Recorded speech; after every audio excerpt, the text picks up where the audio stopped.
Euro চ্যাম্পিয়নশিপে knockout পর্ব নিশ্চিত করল ইতালি। গ্রুপের শেষ ম্যাচে ক্রোয়েশিয়ার সাথে 1-1 গোলে ড্র করেছে বর্তমান চ্যাম্পিয়নরা। আগে নকআউট নিশ্চিত করায় স্পেন আলবেনিয়াকে হারিয়েছে 1-0 গোলে। লাইপজিগের ম্যাচে ইতালি ক্রোয়েশিয়া দুই দলেরই নকআউটে যাওয়ার সমীকরণ নিয়ে মাঠে নামে। গোলশূন্য প্রথমার্ধের পর দ্বিতীয়ার্ধে ক্রোয়েশিয়াকে এগিয়ে দেন লুকা মদ্রিচ।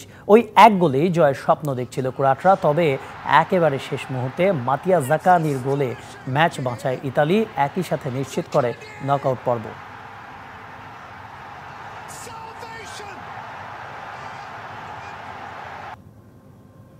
গ্রুপের প্রথম দুই ম্যাচে নকআউট পর্ব নিশ্চিত হয়ে যাওয়ায় আলবেনিয়ার বিপক্ষে চাপ মুক্ত ছিল স্পেন।